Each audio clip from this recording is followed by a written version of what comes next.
تاریخ لکھتے ہوئے ابھی 2021 کی عادت ذرا پختہ ہوئی تھی کہ 2022 کا سورج طلوع ہو گیا۔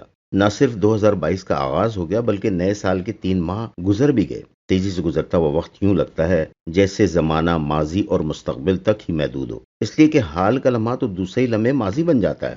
شاید اسی لیے عربی گرامر میں صرف ماضی اور مضارع ہے۔ بہرحال تیزی سے گزرتے وقت کے ساتھ زندگی کے لمحات بھی ہاتھوں سے اس طرح نکل رہے ہیں جیسے بند مٹھی سے ریت نکلی جاتی ہے۔ کئی برس پہلے بعض لوگوں کا معمول تھا کہ روزانہ اپنے گزرے ہوئے دن کے واقعات، معاملات ڈائری میں لکھا کرتے تھے۔ جب سے یہ چھوٹی سی اسکرین ہاتھ میں آئی ہے، یوں لگتا ہے جیسے سب کچھ ہاتھوں سے نکلا جا رہا ہے۔ لیکن حقیقت یہ ہے کہ ہم چاہے روزانہ کے واقعات، معاملات ڈائری میں لکھیں یا نہ لکھیں، ہماری زندگی کی ڈائری لکھی جا رہی ہے۔ روزانہ آنکھ کھلتے ہی ڈائری کا صفحہ پلٹتا ہے اور ہمارا ایک ایک عمل اس میں لکھا جا رہا ہوتا ہے۔ نہ صرف عمل بلکہ ہماری زبان سے نکلے ہوئے الفاظ، اب چاہے وہ جھوٹ، غیبت، طعنہ زنی، چغلی کی شکل میں ہوں یا اللہ سبحانہ وتعالیٰ کی طرف بلائے جانے والے بہترین قول، یا زبان سے نیکی کا حکم اور برائی سے روکنے کی شکل میں ہوں۔ اس لیے کہ قرآن حکیم میں آتا ہے، اعوذ باللہ من الشیطان الرجیم، بسم اللہ الرحمن الرحیم، ما یلفظ من قول الا لدیہ رقیب عتید۔ انسان کوئی لفظ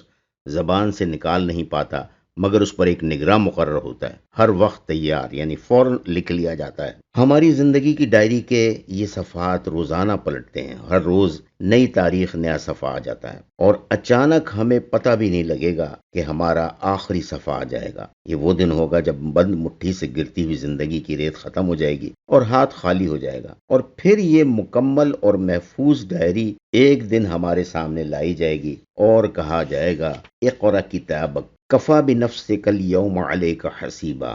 اپنی کتاب پڑھ لے، آج تو اپنا حساب جانچنے کے لیے خود ہی کافی ہے۔ اس روز انسان ڈائری کے ان صفحات پر لکھے ہوئے اپنے اعمال کو دیکھ کر حیران ہوگا اور کہے گا، یا ویلتنا ما لہذا الکتاب لا یغادر صغیرۃ ولا کبیرۃ الا احصاها۔ ہائے ہماری بربادی، کیسی کتاب ہے جس نے ہمارا کوئی چھوٹا بڑا عمل ایسا نہیں چھوڑا جس کا پورا احاطہ نہ کر لیا ہو۔ ووجدوا ما عملوا حاضرا ولا یظلم ربک احدا۔ اور وہ اپنا سارا کیا دھرا اپنے سامنے موجود پائیں گے اور تمہارا پروردگار کسی پر کوئی ظلم نہیں کرے گا۔ اپنے اعمال دیکھ کر اس روز انسان کہے گا، یقول الانسان یومئذ این المفر۔ اس وقت انسان کہے گا کہ کہاں ہے کوئی جگہ کہ جہاں میں بھاگ کر چلا جاؤں، فرار اختیار کر لوں۔ اب آج اگر ہم سوچیں اور غور کریں کہ اپنی زندگی اور اپنی زندگی کے ماضی پر نظر ڈالیں تو احساس ہوتا ہے کہ گناہ زیادہ ہیں اور نیکیاں بہت کم۔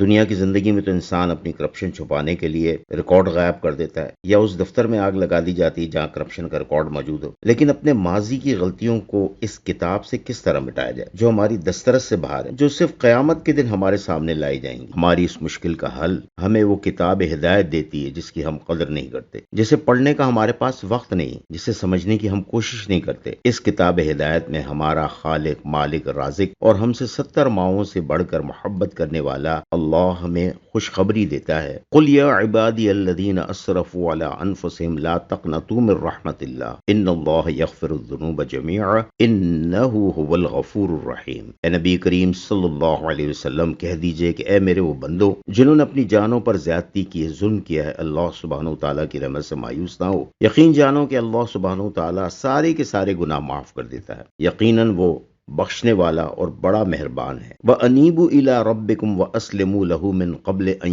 يَأْتِيَكُمُ الْعَذَابُ ثُمَّ لَا تُنصَرُونَ۔ اور رجوع کرو، توجہ کرو اپنے رب کی طرف، اس کے مطیع فرما بردار بن جاؤ قبل اس کے کہ تم پر عذاب آ دھمکے، پھر تمہاری کوئی مدد نہیں کی جائے گی۔ وَاتَّبِعُوا أَحْسَنَ مَا أُنزِلَ إِلَيْكُم مِّن رَّبِّكُم مِّن قَبْلِ أَن يَأْتِيَكُمُ الْعَذَابُ بَغْتَةً وَأَنتُمْ لَا تَشْعُرُونَ۔ اور اس بہترین کتاب کی پیروی کرو جو تمہارے رب کی طرف سے تمہاری جانب اتاری گئی ہے، قبل اس کے کہ تم پر اچانک عذاب آ جائے اور تمہیں خبر بھی نہ ہو۔ گویا زندگی کی اس کتاب سے اگر ہم گناہوں کو مٹانا چاہتے ہیں اور نیکیوں میں اضافہ کرنا چاہتے ہیں تو ہمیں اس گائیڈ، اس کتاب ہدایت کو سمجھنا پڑے گا جو ہمارے رب نے اپنے پیارے حبیب نبی کریم صلی اللہ علیہ وسلم پر نازل کی، اور نبی کریم صلی اللہ علیہ وسلم اور صحابہ کرام نے اس کتاب ہدایت کے مطابق زندگی گزار کر ہمارے لیے عملی رہنمائی فراہم کر دی۔ اگر ہم نے اب تک اللہ سبحانہ تعالیٰ کے اس پیغام کا ترجمہ نہ پڑھا، نہ سمجھنے کی کوشش کی، تو اس رمضان المبارک میں ہمارے لیے بہترین موقع ہے کہ اللہ سبحانہ تعالیٰ کے اس پیغام کو سمجھیں۔ تنظیم اسلامی کے زیر اہتمام کراچی کے بیشتر مقامات پر تراویح سے پہلے یا بعد میں دورہ ترجمہ قرآن کا اہتمام کیا جاتا ہے۔ رمضان المبارک میں یوں بھی ہر نیک عمل کا اجر کئی گنا بڑھ جاتا ہے، اس لیے ان مبارک لمحات کو قیمتی بنانے کے لیے اپنی راتوں کو ہمیں چاہیے کہ قرآن حکیم کے ساتھ بسر کریں۔ اللہ تعالیٰ